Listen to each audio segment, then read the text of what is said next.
እግዚአብሔር አምላኽና ነዛ መዓልቲ እዚኣ ባሪኮን ቀዲሱን እግዚአብሔር ዝኸብረላ ንሕናውን ንበረኸትና ዝተርፍ ዓውዲ ስለ ዝፈጠረልና ሕጂውን እግዚአብሔር አምላኽና ክብርን ምስጋናን አምልኾን ውዳሴ ዘለዓለም ነው ይኹን። ቃል ኪዳን አብርሃምን ሳራን ዝባረኸ እግዚአብሔር ቃል ኪዳንኩም ይባርኽ። ውሑስ ጋማ ንመርዓውቲ ውሑስ ጋማ ንወለዲ።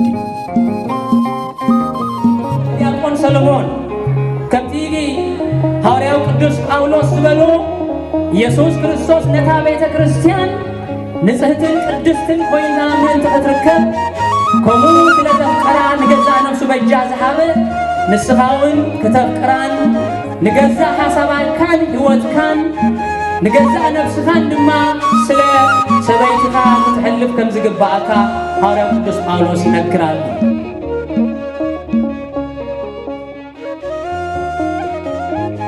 ስለዚ ኣትና ንስቲ ይብላሎሞ ሓፍትና ብዘይ ዝኾነ ይኹን ቅድመ ኩነት ብዘይ ዝኾነ ይኹን ነገር ንሰብኣይኪ ንዲያቆን ሰሎሞን ክትእዘዝዮ እግዚአብሔር ይእዝዝ እሞ ከምቲ ቃል እግዚአብሔር ክትነብሪ እግዚአብሔር ይሓግዝኪ።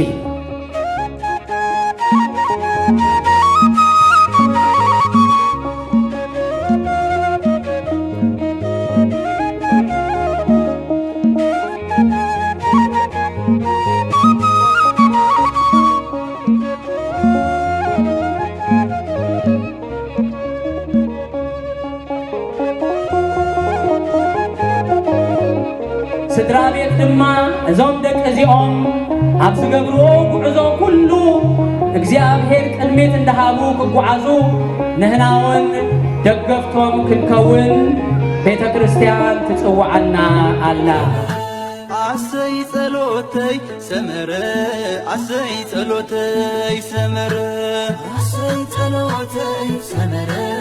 አሰይ ጸሎተይ ሰመረ መድኃኔ ዓለም ነጊረዮ ነይረ አሰይ ጸሎተይ ሰመረ አሰይ ጸሎተይ ሰመረ ማዕጦኻ ክኸሕኩሕ ንኮኮነ ምሸት ጸገመይ ሰሚዕኻ መሊስካለይ ንእለት መጠን ዝጎደለ ቤተይ መሊካዮ ትማል ሓሊፉስ ነዚ እኳ ርእየዮ አሰይ ጸሎተይ ሰመረ አሰይ ጸሎተይ ሰመረ አሰይ ጸሎተይ ሰመረ ንድንግል ማርያም ነጊረያ ነይረ አሰይ ጸሎተይ ሰመረ አሰይ ጸሎተይ ሰመረ ኣብ ደገኺ ቆይመ ሕሹኽ ክብል ልበይ ንሆ ተፈጺሙ ትሕሉፍ ትምኒተይ ወላዲተ ኣምላኽ እንከለኺ ጎነይ መዓሲ ሓቢረ ፍጹም ብጎደለይ አሰይ ጸሎተይ ሰመረ አሰይ ጸሎተይ ሰመረ አሰይ ጸሎተይ ሰመረ ንቅዱስ ሚካኤል ነጊረዮ ነይረ አሰይ ጸሎተይ ሰመረ አሰይ ጸሎተይ ሰመረ ኣይሞተይ ደብዳቤ ንእለት ተቐየረ ኣብ ጉድጓድ ኣናብስ ብሰላም ሓዲረ ሎሚ እውን ከም ቀደም ሕይወተይ ዘክራ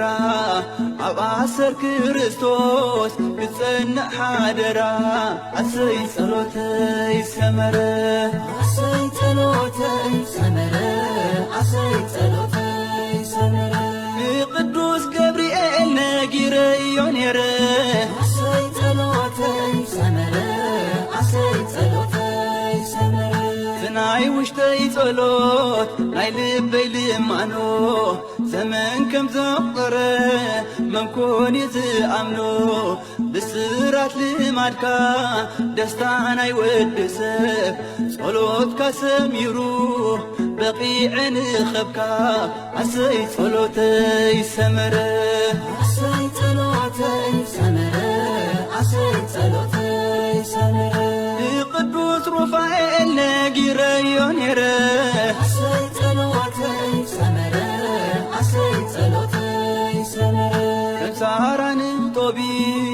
ደጋፊት ክረክብ ላዕልን ታሕትን ኢለ ኣመና ክጥዕብ ከም ጥዑም መዓዛ ኣዕሪካ ጸሎተይ ረኺበያ ሳራ ፍጫሕ መሰንገሊ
ቅዱስ ሚካኤል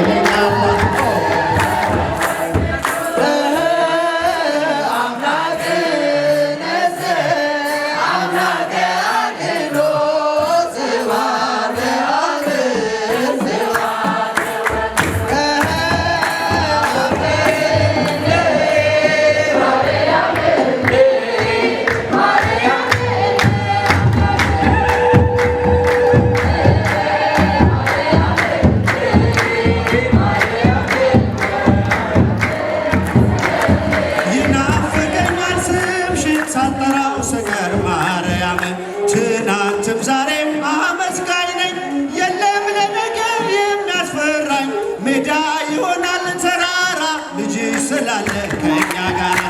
የፍቅርና የሰላም የፍቅር የሰላም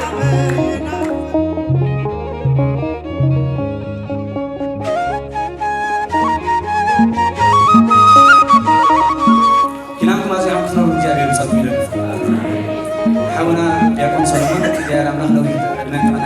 حفتنا باريخو يا رامنا كله كرينا جاي سوي لنا لكن يكون سبيت وصل كله سبيتو تايا سبيت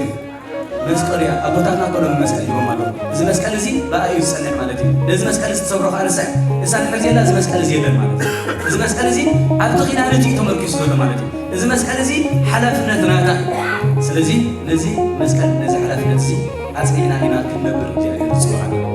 እቶም ኣብ ኪዳን ዘለና ኪዳንና አጽይና ክንነብር እቶም ኣብ ኪዳን ዘይበጽሕና ኣብዚ ቅዱስ ምስጢር እዚ ሰማያዊ ቅዱስን ዓብይን ዓሚቕ ምስጢር ዘለዎ ሰማያዊ ምስጢር ምዃኑ ፈሊጥና በዚ ምስጢረ ተክሊል ዝተኣሲርና ካብ ዓለም ወይ ድማ ካብ ፈተና ናይዚ ዓለም እዚ ተሓሊልና ክንነብር